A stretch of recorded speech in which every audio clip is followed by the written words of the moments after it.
हाँ भाई, कैसे हो आप सब लोग? बढ़िया।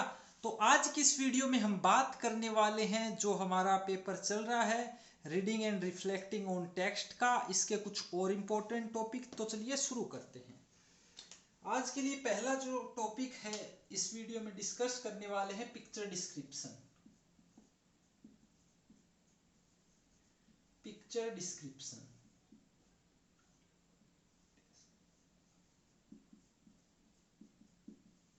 पिक्चर डिस्क्रिप्शन होता क्या है?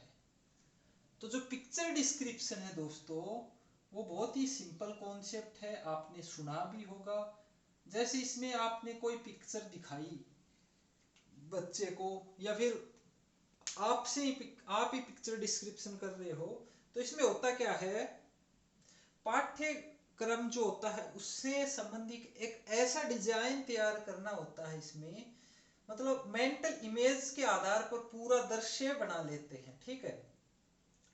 इस जो मतलब हमने मान लीजिए कुछ भी ऐसा देखा, और मतलब एक इन्वायरमेंट है, एक इमेज है, पूरी तस्वीर है, उसके आधार पे हमने उसमें क्या हो रहा है, कौन कौन लोग हैं, करने वाले कौन है, सब्जेक्ट कौन है, वो सारी चीजें हम सोच लेते हैं माइंड में। इसके लिए पिक्चर डिस्क्रिप्शन करने के लिए जो हमारी वोकेबलरी है वो बहुत ज्यादा होनी चाहिए, और कम्युनिकेशन स्किल्स है वो भी इससे सुधरती हैं, ठीक है। वोकैबुलरी भी बढ़ती है और कम्युनिकेशन स्किल्स भी इससे बढ़ती है। फिर आता है एक्सप्लेनेशन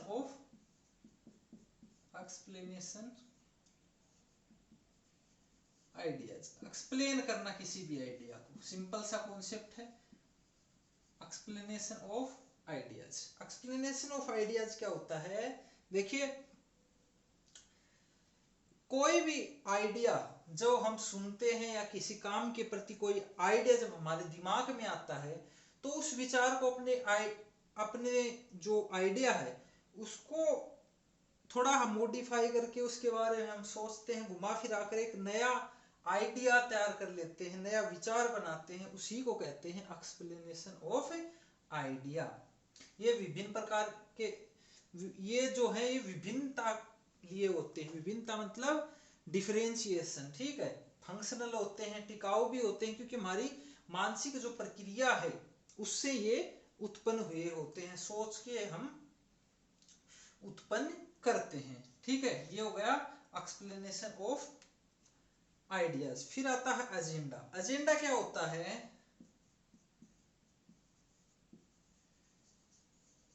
एजेंडा क्या होता है? एजेंडा का अर्थ है उस विषय में, मतलब मीटिंग जो होती है, कोई भी मीटिंग वगैरह, तो उसमें जिस टॉपिक के बारे में डिस्कस किया जाता है, ठीक है, तो वही होता है हमारा एजेंडा। तो एक लिस्ट आउटलाइन तैयार कर ली जाती है कि किस टाइम पे मिनट्स ऑफ, जो एजेंडा ऑफ मिनट्स होता है, sorry, minutes of minute meeting जो होता है, मिनट्स ऑफ मीटिंग, मतलब जो मीटिंग होती है उसमें कितने मिनट में क्या होगा, अगले मिनट में क्या होगा, ये सब डिसाइड कर लेते हैं, जिसको बोलते हैं मिनट्स ऑफ मीटिंग, ठीक है। जिन मुद्दों के ऊपर बातचीत होती है, क्या क्या अचीवमेंट, मतलब जो भी प्रोसेस होती है, जो भी स्टेप्स डिस्कस करने हैं, जो भी बात करनी है, वो एक शेड्यूल बना लेते हैं कि ये हमें करना है। इसको इफेक्टिव बनाने के लिए कुछ बातें भी ध्यान में रखनी चाहिए, ठीक है। जैसे कि एजेंडा जो है वो पहले से तैयार होना चाहिए, स्पष्ट होना चाहिए, समझ में आ जाए, पॉइंट्स मतलब समझ में आ जाए, ऐसे लिखे हुए होने चाहिए। फिर आता है एक चेकलिस्ट।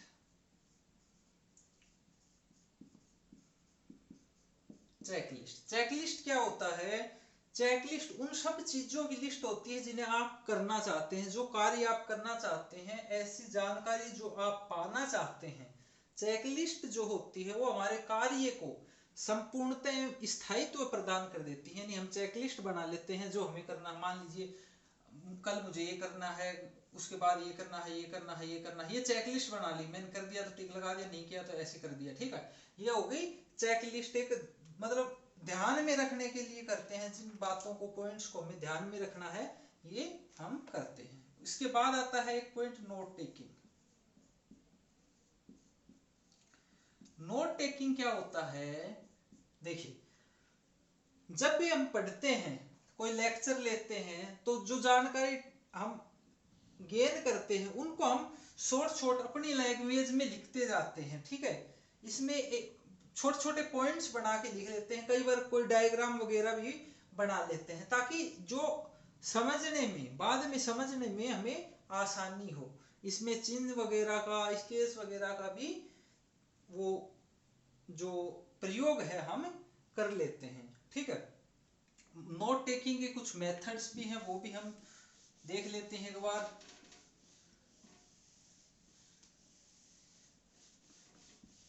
ठीक है, नोट टेकिंग के कुछ मेथड्स भी हैं, जिनमें जो पहला मेथड है वो है the Cornell method. The Cornell method, CORNAL लिखा है, कॉर्नल लिखा है, स्पेलिंग थोड़ा बहुत हो सकता है ऊपर नीचे।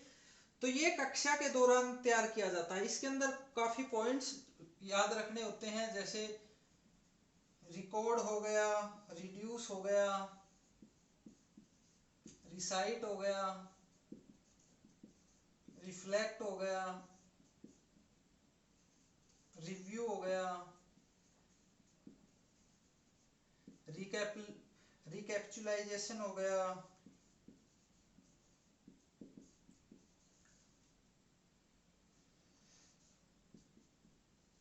रिकैप्चुलाइजेशन, ठीक है, ये पॉइंट है।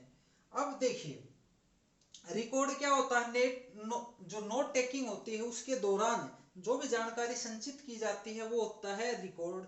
जो भी फैक्ट्स आइडिया लिखे जाते हैं वो होता है रिकॉर्ड। रिड्यूस का मतलब है जब लेक्चर खत्म हो जाता है उसके उपरांत अनचाहे जो आइडियाज, फैक्ट्स, क्वेश्चन होते हैं आदि को, उनको निकाल दिया जाता है। रिसाइट का मतलब होता है रिड्यूस करने के बाद जो बचे हुए पॉइंट है उनको हम दोबारा पढ़ते हैं। रिफ्लेक्ट का मतलब होता है हम ये जानने की कोशिश करते हैं कि नोट में संचित पॉइंट के बारे में हम कितनी जानकारी रखते हैं। रिफ्लेक्ट। रिव्यू का मतलब होता है इसमें हम नोट टेकिंग के विषय में जो पुराने नोट्स स्टडीज हैं वो देखते हैं। फिर आता है रिकैप्चुलाइजेशन।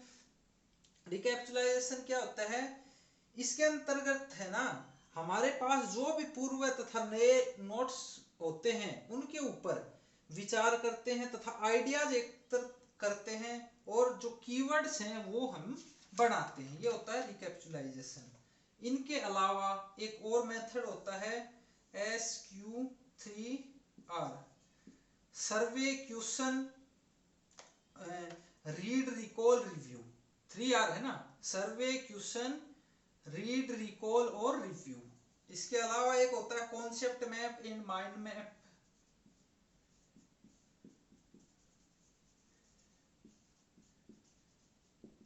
Concept map and mind map, ठीक है। इसमें मतलब जैसे एक पॉइंट लिख दिया, उसके कुछ सब पॉइंट्स लिख दिए, ठीक है, हायरार्की टाइप में ये होता है। फिर एक चार्टिंग होता है। चार्टिंग का तो सिंपल पता ही है, चार्ट टाइप बना लेते हैं, ठीक है, जिससे पढ़े हुए जो मतलब पढ़ते टाइम वो समझ में आसानी से आ जाए, ठीक है। ये कुछ मेथड्स थे, नोट टेकिंग के तरीके थे, ठीक है। फिर एक चीज बच जाती है अपनी, क्या बचती है, इसी में मेटाकॉग्निशन बच जाता है, ठीक है, वो भी इसके साथ साथ ही कवर कर लेते हैं।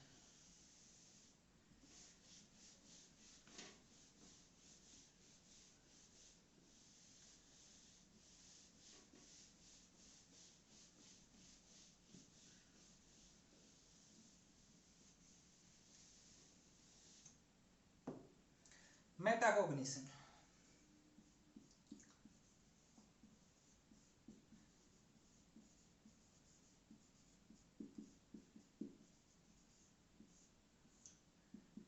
मेटाकॉग्निशन होता क्या है, देखिए मेटाकॉग्निशन एक प्रकार की प्रक्रिया है जिसके अंदर अगर हम मतलब कोई पाठ्यक्रम से संबंधित या अन्य कार्य संबंधित कोई भी विषय वस्तु पर जब सोचते हैं तो उसमें अधिक और जानकारी, अधिक से अधिक जानकारी एकत्रित करने की कोशिश करते हैं, ठीक है। जो मेटाकोग्निटिव एक्टिविटीज होती हैं वो हमारी जो योजनाएं होती हैं उन पर निर्भर करती हैं। हमने कि पाठ को किस तरह से अप्रोच करना है, कौन सी स्ट्रेटजीज अपनानी है, ये सारी चीजें, और मतलब क्या क्या प्रॉब्लम आ सकती हैं क्या नहीं, ये सारी चीजें मेटाकोग्निशन में आती हैं। इसके 3 फेज होते हैं। पहला फेज होता है planning and development, planning and development. दूसरा जो फेज होता है इसका वो होता है कैरिंग आउट द प्लान।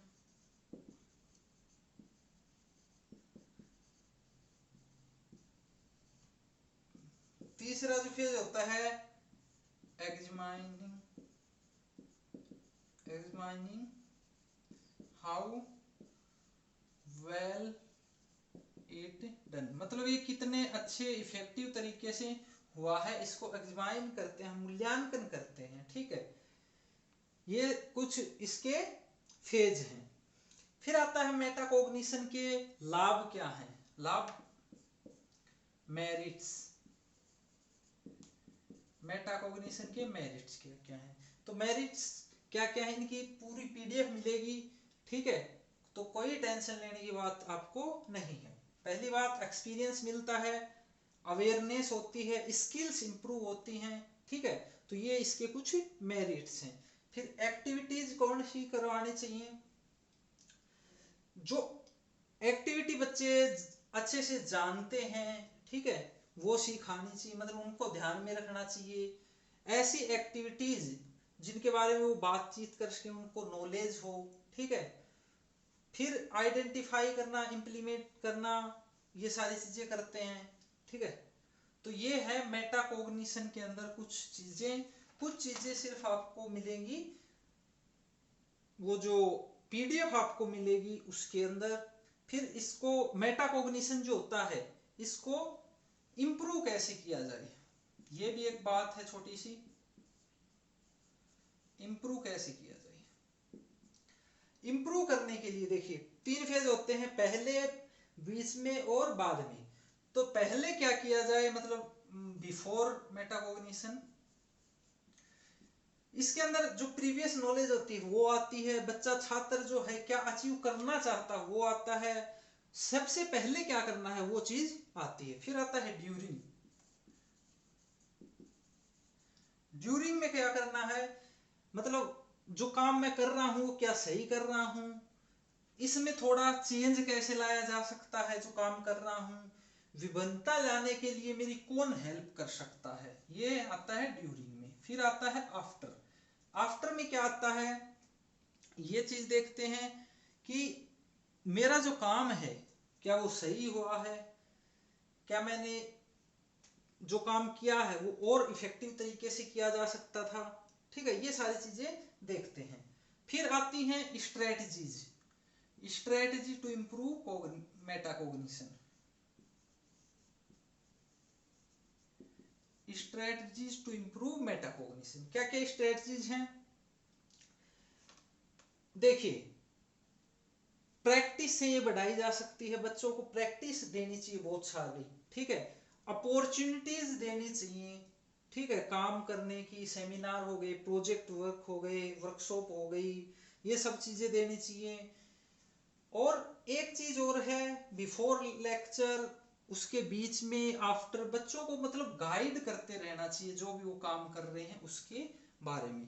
तो ये जो है स्ट्रेटजी, मतलब ये जो तरीके हैं, इनसे भी बच्चों में जो मेटाकोग्निशन है वो बढ़ सकता है। ठीक है, तो आज की ये वीडियो थी, इसमें सिर्फ इतना ही। मिलेंगे अगली वीडियो में, तब तक दोस्तों खुश रहिए और मुस्कुराते रहिए।